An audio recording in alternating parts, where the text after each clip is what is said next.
리그 평균에 못 미치는 작은 키, 80kg이 안 되는 마른 체구이지만 남들보다 빠른 스피드를 이용한 돌파로 NBA에서 8년째 살아남은 리그 탑급 식스맨이 있는데요. 이 선수는 바로 데니스 슈레더입니다. 독일 리그에서 기량 발전상과 신인왕을 동시에 차지하고 NBA에 입성한 뒤 공격 스타일이 너무 저돌적이라는 비판도 받았지만 3개의 팀을 거치면서 평균 20득점도 거뜬하게 할 수 있는 볼핸들러로 발전한 독일 롱구 스타의 커리어를 리와인드 해봅시다.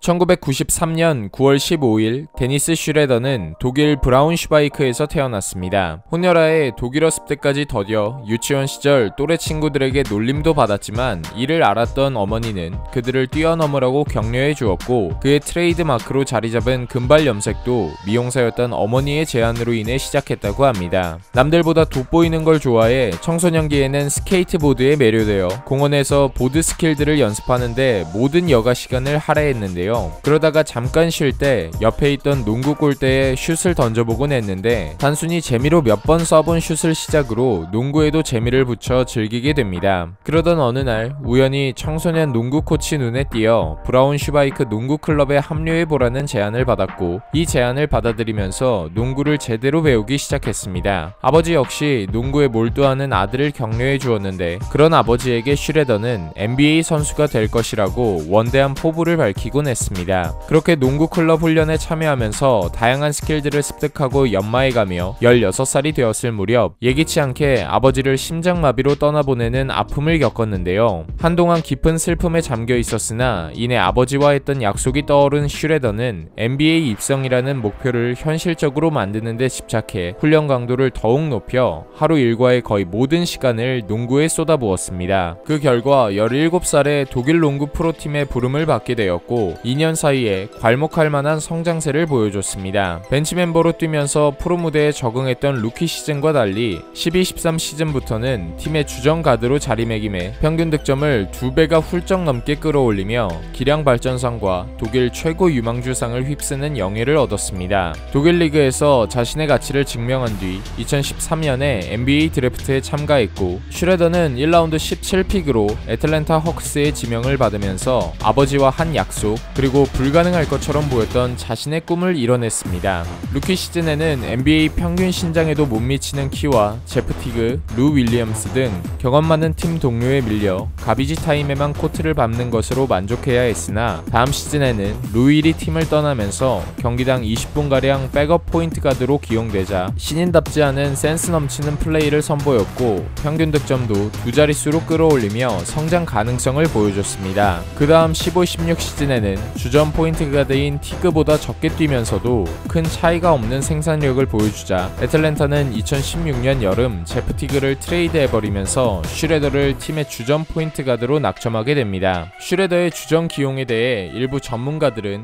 그의 저돌적인 공격이 팀에 도움이 되긴 하지만 때로는 너무 지나치다 라고 우려했는데요. 이제는 자신의 공격뿐만 아니라 팀원 전체를 이끌어줘야 하는 역할을 맡은 16-17 시즌은 발전 가능성을 보여준 한 해였습니다. 시즌 초반에는 경기당 4-5개의 턴오버를 범하며 실수도 많았지만 12월에는 야투율 52%로 평균 20득점을 넘기고 어시스트도 7개 이상 곁들이는 등 주전 포인트 가드로 손색 없는 활약을 펼쳤습니다. 평균 득점, 어시스트, 리바운드, 야투율까지 작년에 비해 눈에 띄는 성장을 이뤄냈고 동부 5위로 시즌을 마치면서 플레이오프 진출에도 성공했습니다. 1라운드에서는 월빌 듀오가 이끄는 워싱턴 위저즈를 만나 원정 경기에서 모두 패배해 2승 4패로 일찍이 탈락했지만 5차전에서 3점슛 6개를 시도해 5개를 적중시키는 외곽슛 능력을 보여주기도 했습니다. 그리고 2017년 오프시즌에 애틀랜타는 드와이트 하워드, 폴 밀셉, 팀 하더웨이 주니어까지 슈레더를 제외한 주축 선수들을 다 떠나보내며 완벽한 탱킹 시즌을 보내게 되는데요. 유일한 득점원이 된 채 맞이한 17-18 시즌 슈레더는 20점에 근접한 평균 득점을 기록해 득점 부문에서는 커리어 커리어 하이 시즌이었지만 시즌 중반부터는 동부 컨퍼런스 꼴찌 자리를 차지하기 위해 출전 시간이 제한되면서 팀은 승점 자판기가 되었습니다. 그래도 3월 말 유타전에서 3점슛 6개 포함 41득점으로 커리어 하이를 갈아치우면서 간만에 연패 행진을 끊고 승리를 맛봤으나 곧장 다음 워리어스전에서 발목 부상을 당해 시즌 아웃되었고 무기력하게 5번째 시즌을 마쳐야 했습니다. 지난 시즌까지 10년 연속 플레이오프 진출을 이어오고 있던 팀에서 이제는 상위 드래프트 픽을 노리고 고의 패배를 해야 하는 팀 상황이 만족스럽지 않았던 슈레더는 팀에게 우승 대권 팀에서 뛰고 싶다고 트레이드를 요청했습니다. 그리고 얼마 지나지 않아 오클라호마 시티 썬더로 트레이드되면서 본인의 플레이 스타일과 매우 유사한 슈퍼스타 웨스트브룩의 백업 가드로 뛰게 되는데요. 벤치에서 출전하면서 평균 득점은 애틀랜타 시절보다 살짝 하락했지만 득점 지분으로 보면 폴 조지와 웨스트브룩에 이은 3옵션급이었고 웨스트브룩이 결장했던 경기에서는 주전 포인트 가드 역할을 무리 없이 소화해내며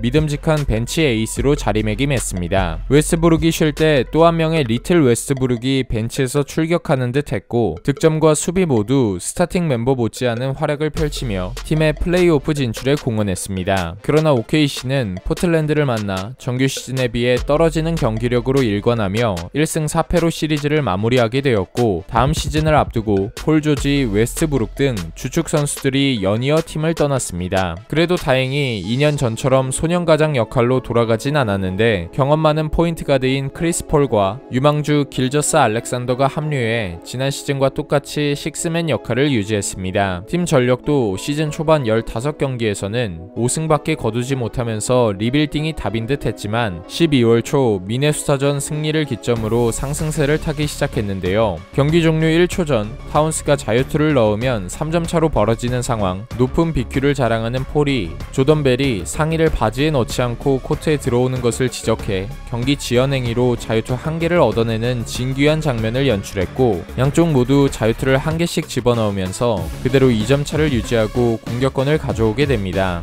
고디어 아담스는 정확하게 코트 반대편까지 로켓 배송 패스를 보냈고 그 패스를 슈레더가 잡아 버저비터로 성공시키면서 경기를 기어이 연장전까지 끌고 갔습니다. 다잡은 경기에 마침표를 찍지 못한 미네소타는 연장전에서 12점 차로 요리되었고 OKC는 이후로 매 경기마다 무서운 뒷심을 보여줬습니다. 시카고, 멤피스, 클리퍼스까지 경기 중간 큰 점수차로 벌어지더라도 경기당 20-30점을 꾸준히 넣어주는 슈레더와 훌륭한 득점원이 되어준 알렉산더 그리고 4쿼터 클러치 상황에 필요할 때마다 터뜨려주는 폴까지 가드 3인방의 활약에 12월 11승 4패를 거두며 순식간에 플레이오프 진출권에 합류했습니다. 3가드 체제에서 플레이메이킹 부담을 덜자 슈레더의 효율도 작년보다 더욱 좋아졌는데 야투율과 3점 성공률 모두 커리어 하이를 갈아치웠고 평균 18.9득점, 4어시스트, 3.6 리바운드를 기록하며 유력한 올해의 식스맨상 후보로 떠올랐습니다. 그러나 몬트레즈 헤럴에게 밀려 아쉽게 2위에 머물면서 수상에는 실패했고 플레이오프 무대로 향했는데요. 1라운드 상대는 옛 팀 동료 관계가 많이 얽혀있는